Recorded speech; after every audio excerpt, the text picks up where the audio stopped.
Hi friends, welcome back to Sheena's Homestead. If you're new here, I'm Sheena and this is my kitchen. And today I am making for you some tomato soup. It is as fresh can be.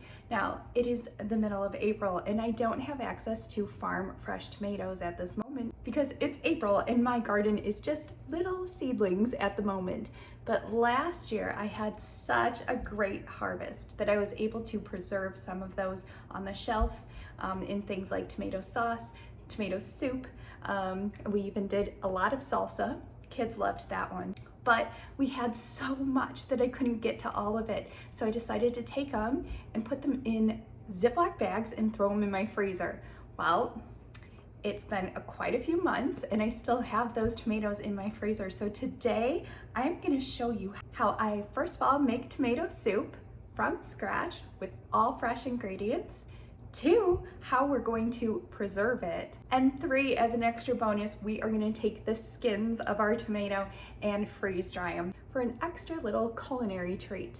My favorite thing to do with the skins is to grind them up from the freeze dryer and put them into a lot of different recipes. If you ever want a little extra tomato zip, that is the way to go. So let's get started today. We've got a lot to do.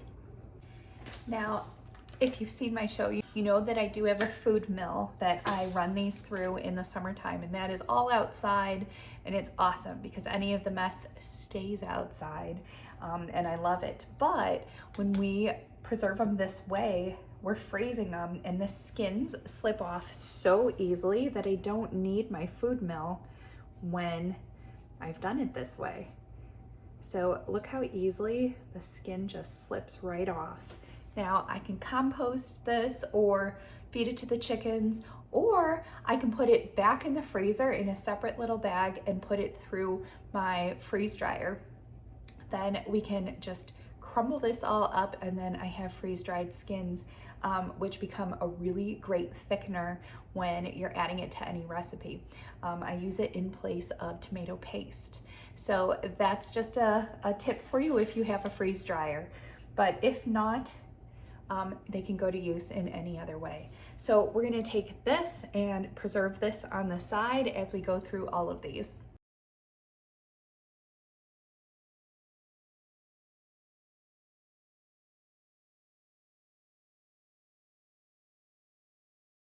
Okay, so now we're all set to start roasting our sauce. I have a cookie sheet here. This is a stainless steel cookie sheet, and it is huge in comparison to regular sized ones. So I am going to load up as many tomatoes on here as I can, and then I'm also going to cut up some other things that I would like in my sauce as well. Now for this portion, we're just gonna take some very large onions here and we're gonna rough chop them. There's no need to make them small. We are going to just roast them up on this pan and then we're gonna get them into our Vitamix later and everything will be ground down to a liquid. So don't spend too much time on this.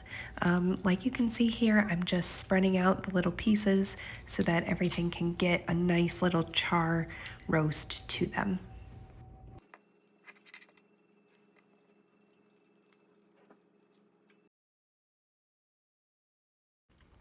So now I'm going to use a whole head of garlic. I like to use my bench scraper to kind of divide up my garlic here. Whoops, sometimes it goes flying, but it does the job pretty quickly. So I just use it to kind of crush the skins and shells open, and it makes it super easy to peel.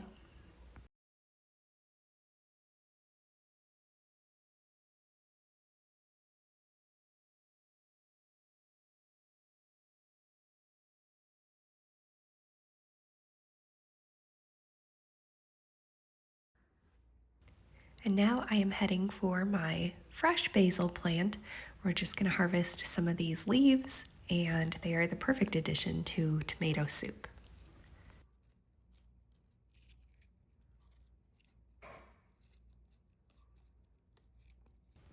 And this is an oregano plant that I brought inside from winter, and so it has been doing pretty well here. I actually will replant it outside this spring to give it some new life. But for now, we get to harvest a little bit off of it and use it in our soup. And then here we have some Celtic salt. It is really coarse salt and it looks like sand, doesn't it? I absolutely love it. The taste is amazing and it has a lot of minerals in it for you. So if you're looking to switch salts, I highly, highly recommend this one. And for our final step, I am adding a little bit of pepper and then also some olive oil. The olive oil helps us to get a nice char on the top of those onions. Okay, so we have our first set going into the oven. It is quite liquidy at the moment, so be careful.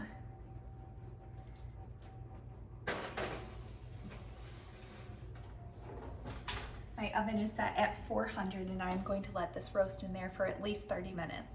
We have our second tray ready to go. We're gonna pop that in.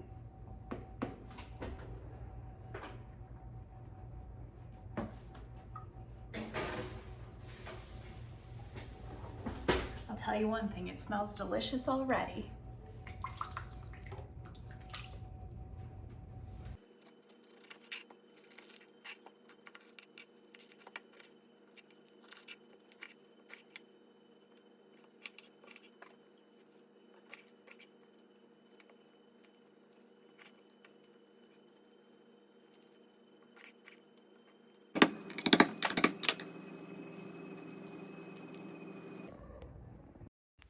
So I'm going to show you here up close how easily these skins come off.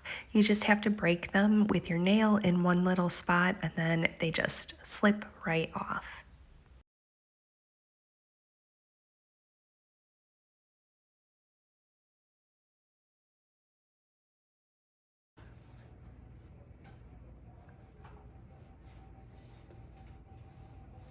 We've got our final tray here. This one's a little more full than the others. Oh boy.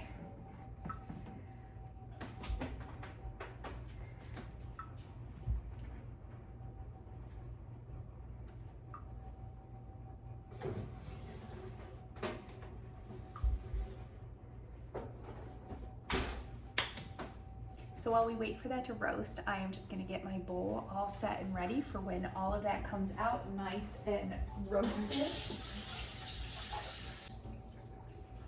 Giant bowls are a must when you are a homesteader. And these are all the skins from those 4 bags of tomatoes.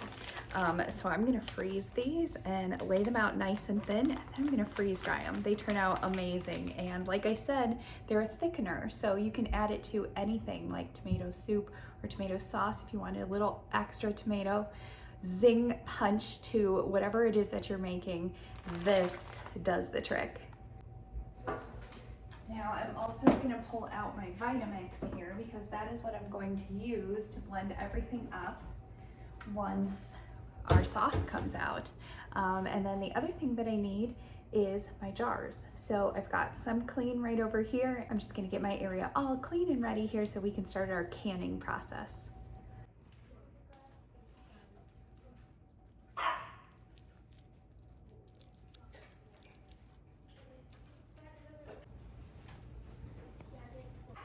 All right, so we have all of our jars prepped and ready to go. And now I'm gonna get my canner ready. So this is the Presto canner and I absolutely love it. It takes all the guesswork out of pressure canning.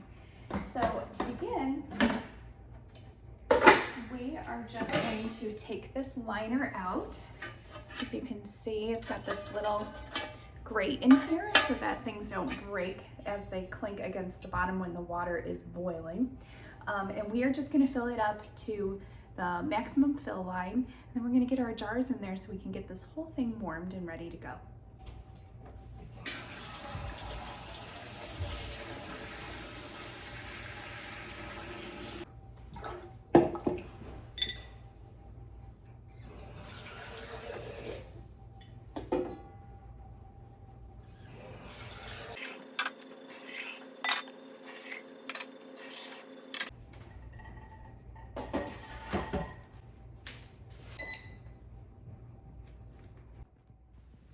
So today we are using our Presto canner as a water bath canner. So you want to make sure you set it to boiling with water. And then our sauce is going to take 40 minutes to process. So you select 40 and you continue on. We inserted our jars already and now we're at the warming phase. So normally I water bath can my tomato sauce on the stove, but I have dinner rolling tonight and I've decided to use my Presto pressure canner as a water bath canner instead of the pressure. So I'm using a different tool that is separate from my stove so that I can get multiple things done at one time. It's great for that.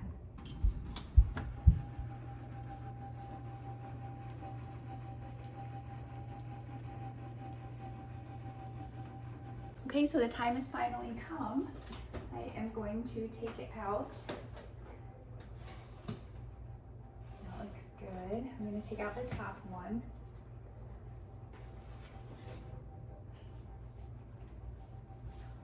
Be very careful with it. I'm going to let the others cook while I work with this one.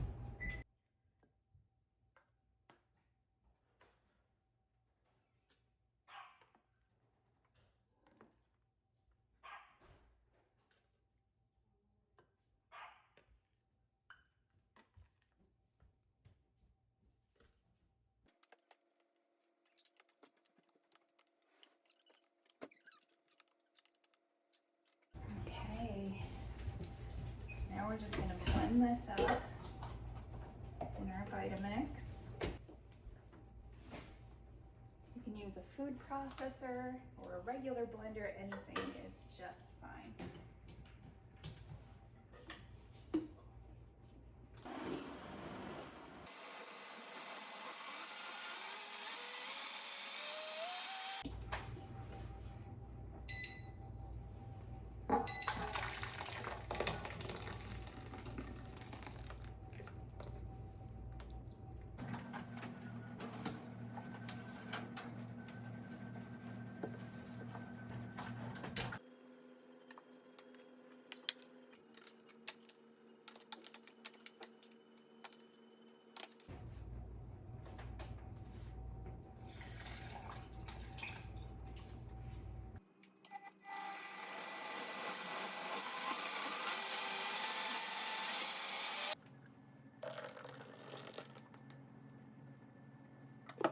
Okay, so thankfully we have our canner already ready to go. So we have it set on water bath can.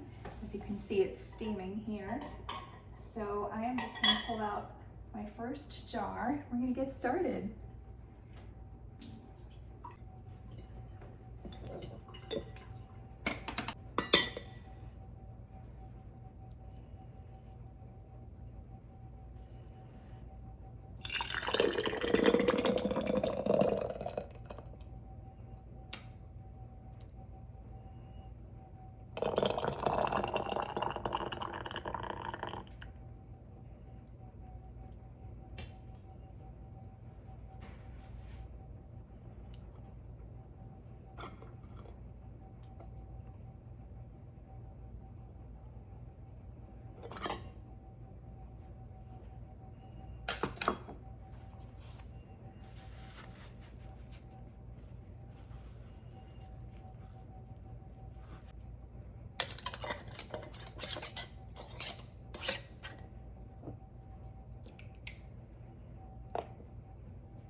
So I'm just going to show you again here how I did all of that.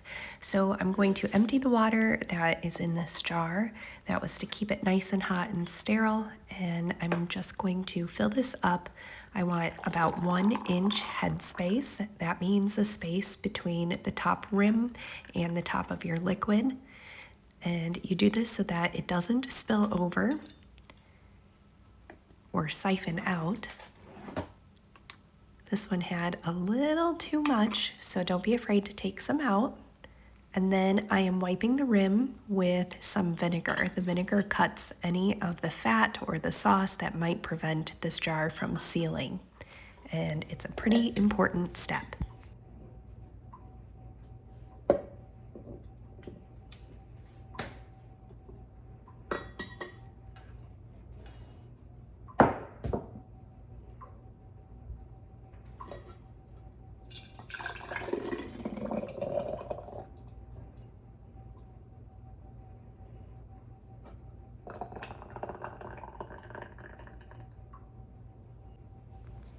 This little tool is called my debubbler, and it does exactly what it says. It helps get some of the bubbles out of our mixture. And sometimes when we do that, the level of the liquid goes down. So you just want to fill it back up until it's about 1 inch headspace.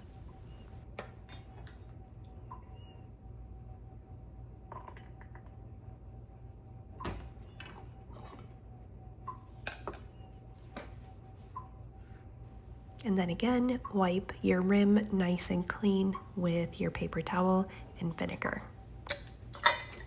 We are all set to put the lid on. You want to put it on fingertip tight.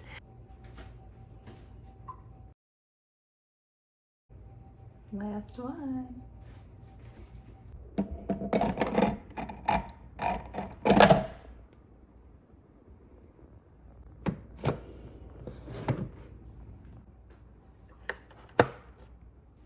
So I'm making sure that I have the latch tight. The regulator can come off because we are not pressure canning. And then we are beginning our 40-minute boiling process. And you can see here it's already down to 21 minutes and it just regulates itself. It's a wonderful little gadget.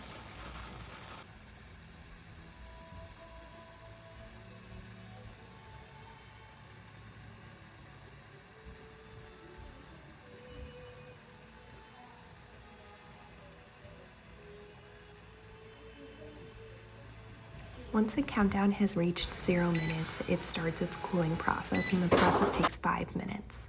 Okay, so our Presto canner is complete, and we're just going to unlock and let it vent just a minute.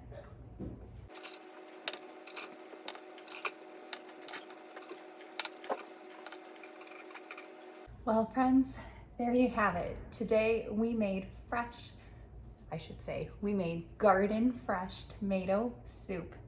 And we used all fresh ingredients, oregano from my little potted garden over here, basil. We added some Celtic salt and pepper. Now, when you take this out to actually cook it, you can add whatever you like. If you want to put some sugar in there just to cut the acidity and that bitter taste, you can do that. You can also add cream if you like it to be a little more creamy. You can heat it up on the stove and then just add a little bit of whipping cream to your mix, and it just makes it really nice and thick and tastes great on a cold day. So my family is going to enjoy these. I still have I have 2 quarts and 1 pint extra from all that we made today. So I'm gonna toss those into the water bath canner and get that started as well. I think it was a really successful day, and I really appreciate you coming along with me on this journey of learning old preservation tricks and tips. I think it's a lost art, and I really enjoy doing this, and I really enjoy teaching you as well. So if you have any questions, or if there's anything else you'd like to see canned and jarred, just leave your suggestions down below in the comment box. I hope you guys have a great rest of your week. Thank you so much. Don't forget to like, comment, and subscribe, and I will see you again on Sheena's Homestead. Goodbye, friends.